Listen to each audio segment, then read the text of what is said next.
Hey ghouls and gals, welcome back to my channel. My name is Taylor and welcome to the very last reading vlog that I'm doing in 2025.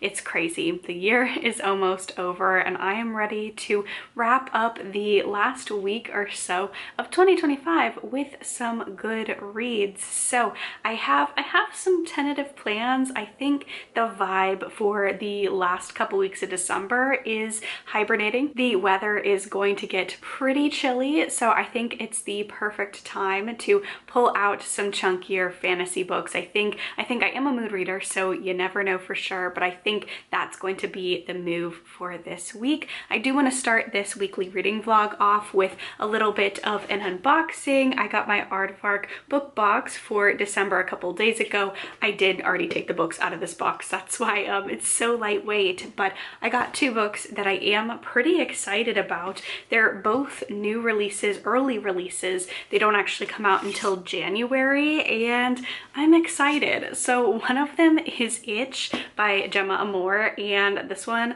I'm nervous to read because I think it's going to be quite gross, quite disgusting intentionally. So this is horror having to deal with bugs and I'm nervous about it, but I am excited because Gemma Amor was the author of Full Immersion. I read that earlier this year. Turns out to be a very unexpectedly exciting and spooky horror book that I feel like is so underrated. So I'm excited to check this one out. It's an insecty horror. Something moves on the forest floor. Josie is at rock bottom, living a haunted existence after returning to her isolated hometown. When she stumbles across a decaying ant-infested body in the woods, Josie plummets into a downward spiral. So I don't like bugs. Bug horror is very effective for me, so I have a feeling that whenever I pick this up, this is going to be pretty effective horror. Maybe this could be a winterween read for me. I don't think I'm going to get to it this week, but I am excited to have it in the collection. And then the other book that I got is The Once and Future Queen by Paula Lafferty, and this is one of the books that I feel like I could maybe read this week. I'm just being drawn to fantasy tomes this week. So this one is, the blurb says, everything you know about Camelot is wrong. Our main character is 22-year-old Vera, who's at a crossroads, grieving, waiting tables, and jogging aimlessly as if toward an uncertain future when she discovers that she was once the legendary Queen Guinevere of Camelot, holding the key to saving England's past and future alike. It somehow feels like the direction Vera's been waiting for. She jumps through a portal into Camelot, but Vera's not prepared for her new life in the 17th century, which just sounds like a whole lot of fun. I mean, historical fantasy, kind of like time travel-y sort of fantasy, and I think this could be a really, really good time. So I think I'm gonna get to this one this week.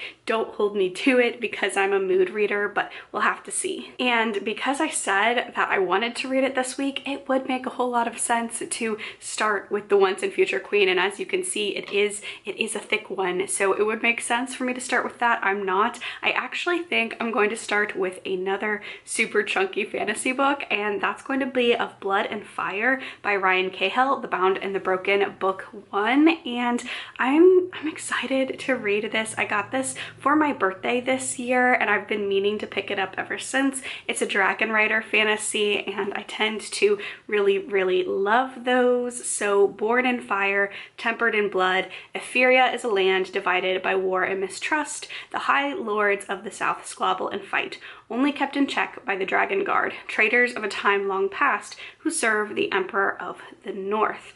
In the remote villages of southern Etheria, still reeling from the tragic loss of his brother, Cahill prepares for the proving, a test of courage and skill that not all survive. But when three strangers arrive in the village of Milltown with a secret they are willing to die for, Cahill's world is ripped from under him and he is thrust headfirst into a war that has been raging for centuries. There is no prophecy, his coming was not foretold. He bleeds like any man, and bleed he will. So I'm really intrigued by this. We have like the familiar elements of dragon rider, a young boy coming of age dragon rider fantasy, but then we also have the fact that he is not the chosen one. So I need to pick this up. I've been meaning to start this series for a while because I hear nothing but great things and I feel like it would really align with my fantasy reading taste. This is the indie edition, and this series is actually, it got picked up and it's being traditionally published. The first book is republished at the beginning of next year. So I need to read this and also make a decision, I think,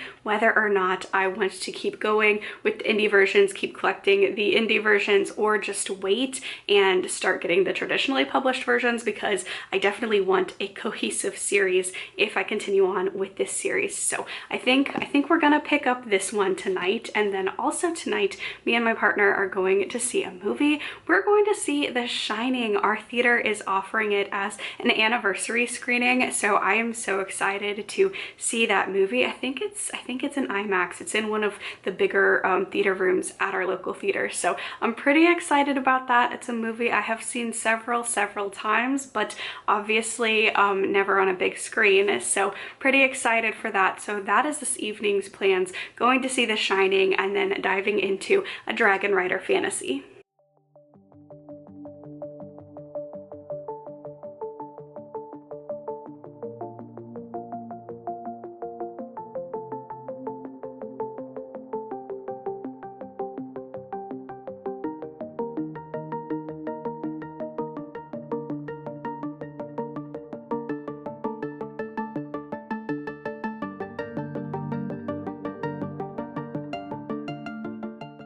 Hey vlog, time for a media update. Went and saw The Shining in theaters last night, and I really appreciated the experience. Me and my partner have the AMC A-list, and I would say definitely one of the perks is the incentive to go see these re-releases in theaters. So I am really glad to have seen The Shining on a big screen. I have seen it multiple times before at home, but there is something special seeing it on a big screen, and it's definitely such a perfect wintry horror movie and a perfect wintry horror book as well. The movie is obviously a movie classic for a lot of reasons, but I think I prefer the book more, especially with the character of Jack Torrance. I think the book does a better job at showing his internal and external struggles, as he is genuinely fighting off the Overlook for a long stretch of time and trying to fight its influence. As a character-driven reader, I just really appreciate that character study a little bit more, and I think that Jack Nicholson kind of plays Jack as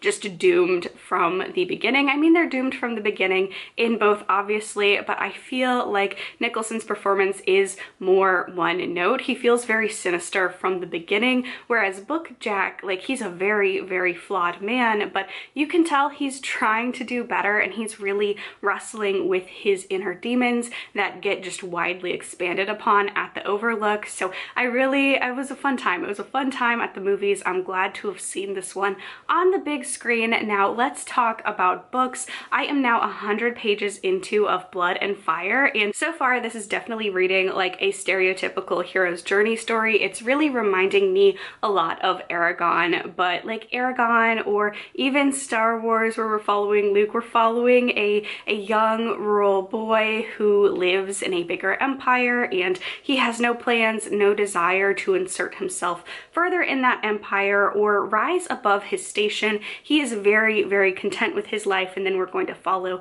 a sort of hero's journey adventure. So kind of very stereotypical story structure so far, at least at the 100-page mark, but not in an unenjoyable way. There's obviously something to be said about that type of story, because a lot of the most popular media stories, like Star Wars, like I just mentioned, for example, do follow that traditional hero's journey. So I am enjoying this one so far. It definitely has that feeling of nostalgia, because it's just reminding me especially so much of Aragon at the beginning. But in this book, we are following Cahill, who lives in a very small village. His father is a blacksmith who is teaching him the tools of the trade. He is very content in his small village lifestyle, and at the very beginning of this book, he and his friends have to go through a trial called The Proving. When men in the society turn 18 years old, they go out into the wilderness for I think about a weekend, and they come back as men. So it's a trial that's very dangerous. The woods surrounding their village are very dangerous, and he and his two best friends go into the forest to survive this challenge. It's a wilderness survival challenge designated to show just how much the young men have learned, how they can survive, fend for themselves, hunt, provide for themselves, and they also are tasked with bringing back the pelt of a predator animal to show that they are capable of defending themselves. As Cahill and his two friends are undergoing the proving, a series of events start happening that really elevate this challenge because it is a dangerous challenge, but it is one that is routine in the village. So it's dangerous, but not exceedingly so.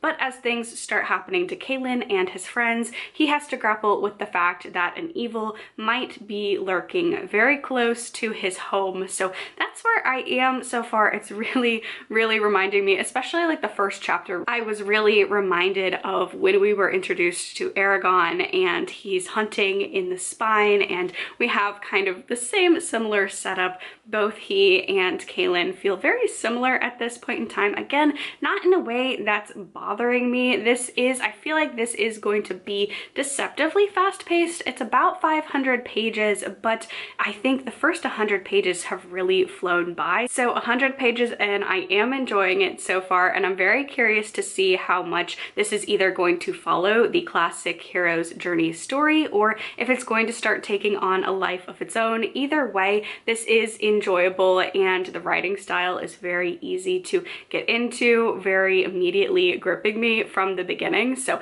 having a fun time with this. I'll check back in later with another reading update soon.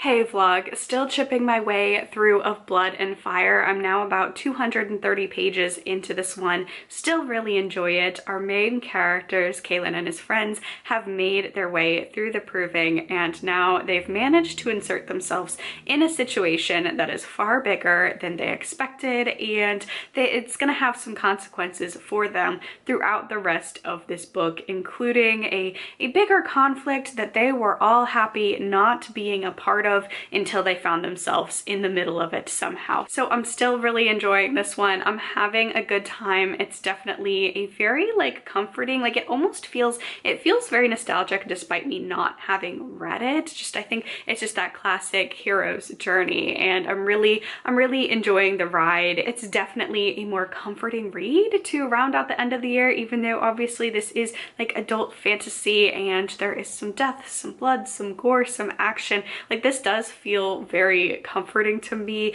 It's cozy fantasy for me. I don't tend to like cozy fantasy, but just the ways in which these very classic and loved tropes are being presented in this book. A young boy finding a way in the world, finding his destiny, hero's journey, dragon riders. We have elves and giants and dwarfs. It's really reminding me of a lot of stories that I do tend to love, so I'm having a good time with this. I might pick up another book though, because I noticed I got a notification on Libby that my hold for Rachel Harrison's Play Nice is going to be returned within the next couple of days, and I did want to get to that before the end of this year. So I think I'll probably start this one today just so I can make some headway in it and hopefully finish it before it gets returned back to the library. So I think the plan today is to read a little bit of Play Nice and then continue on with this one as well, but I'm having a really good time with this story. I'm hoping that the Rachel Harrison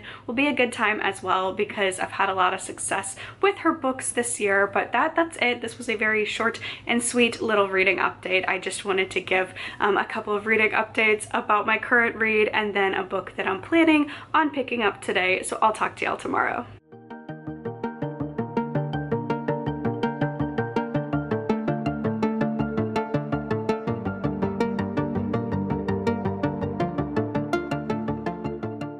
Hey vlog, so I got another 100 pages into Of Blood and Fire, still really enjoying it. I am editing my vlog as I go, and I really wanted to reiterate because I worry that it wasn't clear enough in the last update. This is not cozy fantasy. It's a cozy book for me. It's a book that I am really enjoying and it feels nostalgic and cozy. This is not cozy fantasy. Just wanted to clear that up because I think maybe the wording of how I was talking about about it made it sound that I was talking about this as it was a cozy fantasy, but it's not. I would also consider Aragon and Lord of the Rings cozy fantasy to me, not cozy fantasy as the subgenre of cozy fantasy, but fantasy books that are cozy and comforting for me, if that makes sense. Okay, so I'm still enjoying this one, and I am also 30% of the way in Play Nice by Rachel Harrison, and I'm enjoying it as well. These two are playing really nice off of each other because one is a fantasy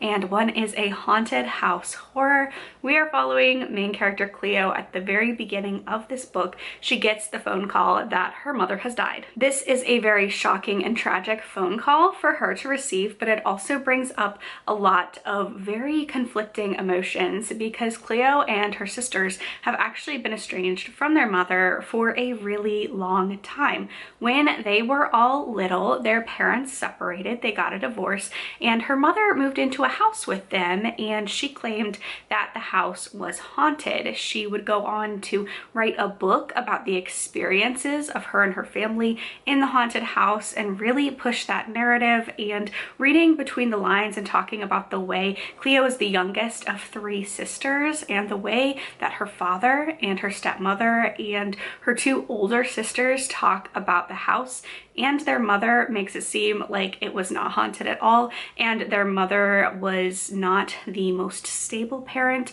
and not the most loving parent. Not necessarily not loving, but it seems like there could have been some emotional abuse taking place in the house. So when Cleo receives the call that her mother has died, she doesn't really know how to feel. She was really, really young the last time she lived with her mother, so she doesn't have as many complex memories that like complicate her relationship with her mother. She's mostly getting it secondhand from her sisters and her father. So when she goes back home to attend her mother's funeral, she finds out that her mother has left that supposedly haunted house to her and her sisters. Now Cleo is an influencer and she decides that she's going to tackle this project. She's going to move into the house, she's going to renovate it, make content renovating it, flip it, and then sell it. And so she goes to the house and she discovers a book that is dedicated to her. It is her mother's book that she wrote. Think of something like the Amityville horror or the Amityville haunting, where there was a nonfiction book written about the family's experience in the house. Her mother wrote a book like that. Cleo finds a book in her childhood bedroom, that specific book, but her mother has annotated it specifically for her. So as Cleo is working through this house, renovating this house, and maybe things are going to start to happen, she is also reading this book that her mother wrote. I do tend to really love that nesting narrative, and I'm really enjoying the insight as she is reading about her childhood from a different point of view and reading her mother's insight, what she told the public, but also in the annotations of what she's talking about with Cleo. And Cleo's really grappling with the fact, and I think this is going to be a running theme throughout this book, even though they both experienced the same number of years living together, their experiences are vastly different because they have different perspectives on things. Cleo is finding out new things that happened, and she has to confront and wrestle with the fact, is her mother the unreliable narrator? Is she the unreliable narrator? Because she was like 5 or 6 years old when she has these memories. So some things that she doesn't remember, or some things that she remembers differently, could be because of that reason, not necessarily that her mother is lying. So really grappling with that sense of memory and maybe just the shifting of memory and perspective through time. I really like that, and I really like this narrative. It is kind of a stereotypical one. I'm not complaining because I love a haunted house story, but I feel like it's very typical for a haunted house narrative to also deal with themes of loss. I feel like in a lot of movies, TV shows, books where maybe someone dies, someone inherits a childhood property or just a property that is haunted, and they move into the house and they're either renovating it or deciding to live there, and a lot of the past is coming up as well as maybe ghosts or something paranormal happening. I like that. I love a haunted house horror. I love a paranormal horror. So this is really working well for me so far, and it's very easy to read. Rachel Harrison has such a compelling writing style, and I feel like she does a really good job taking these tropes, these very popular horror tropes, like she's written about witches, werewolves, vampires, haunted houses, taking these tropes and really experimenting with them, playing with them, having some sort of commentary, in this case, the memory of two people living the same event and having different worldviews or remembrances of that event. And I'm liking that. She blends that really well with this witty sense of humor. I'm really enjoying Cleo as a main character. She's just a lot of fun. Her internal monologue is really helping move this book along. So really enjoying both of the books that I'm reading today, having a lot of fun with it. So gonna go get back. This is actually my lunch break, so I do have to get back to work, and then after work I'll pick up one or the other of the books that I'm currently reading. I'll check back in later with another reading update.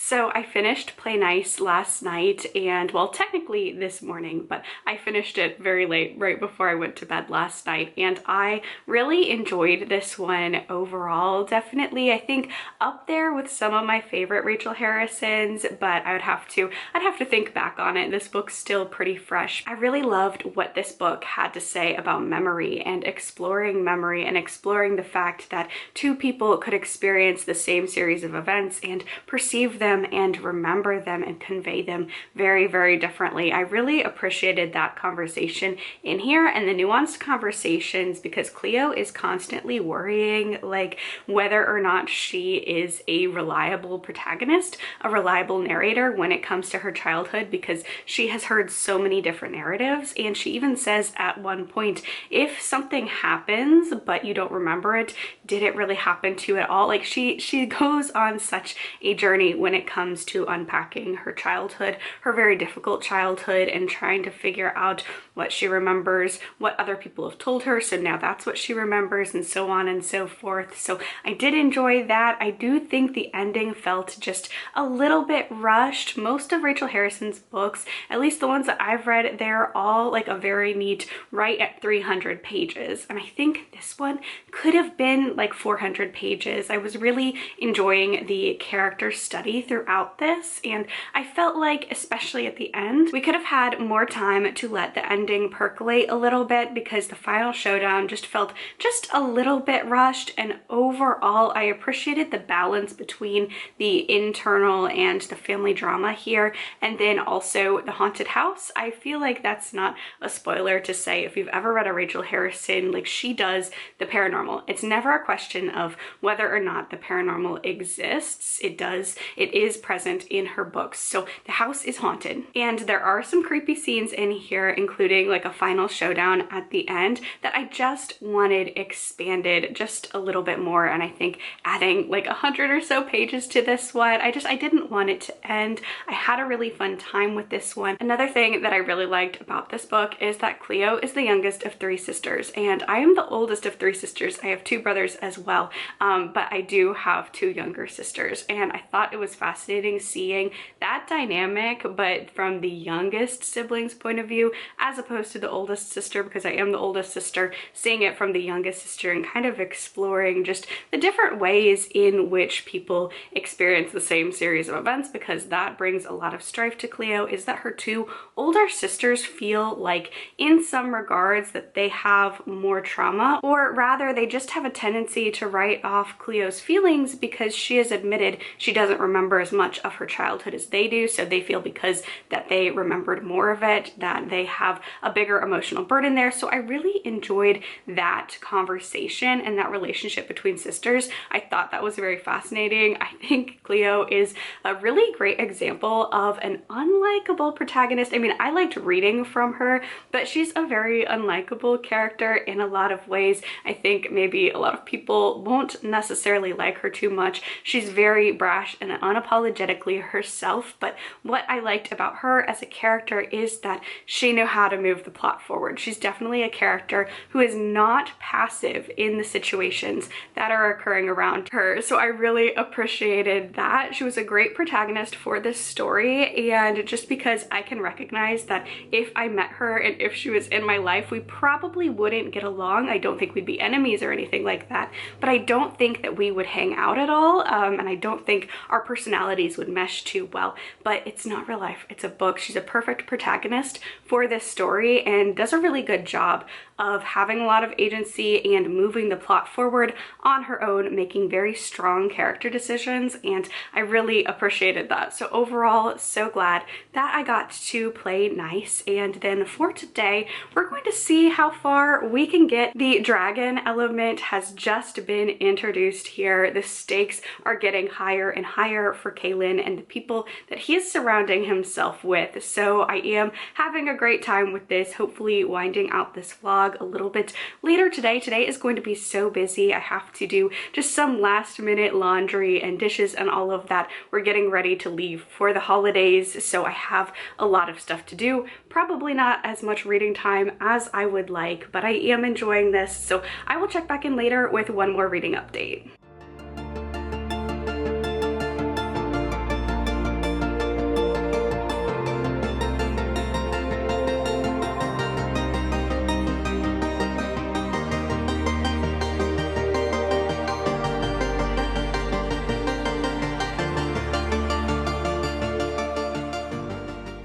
Much later in the day, but I come to you with an exciting reading update. I have finished Of Blood and Fire, and I really enjoyed this. I will definitely be continuing on with this series as this book progressed. It really took on a life of its own. It just was a really fun read for me. I've mentioned it so many times throughout this vlog, so I'm so sorry, but I love books like Aragon. That was one of the foundational fantasy book series for me, and this book really reminded me of that series in such a fun way. So I'm very eager to continue on with the series. I am going to do some research and see if the traditionally published first book, if there are going to be any sort of edits or rewrites, because if there are, I will try and pick that up before continuing on with the series. But I did have a great time with this one. I really like the fact that it is a traditional hero's journey so far, but we are seeing Cahill's an interesting main character because he is a very reluctant hero, but he's also not a chosen one. So I think that's very interesting that he is very much an everyman being thrown into this huge conflict and having to grapple with that and grapple with the fact that this is not what he wanted, this is not what he imagined, but he's in the middle of it, so he has to keep going. There are also, like, we mostly follow Cahill in this. Sometimes we get POVs from other characters, and in particular one of his friends Rist and his sister Ella, we follow both of them. I think we'll follow both of them more throughout the series, and I think what is being set up with both of those characters is really fascinating, and I can't wait to see. I hope in the next installation of this series it's going to have just a little bit more split, an even split between those three perspectives, maybe some more perspectives, I'm not sure, but seeing like what they're up to and how their paths are all going to collide. So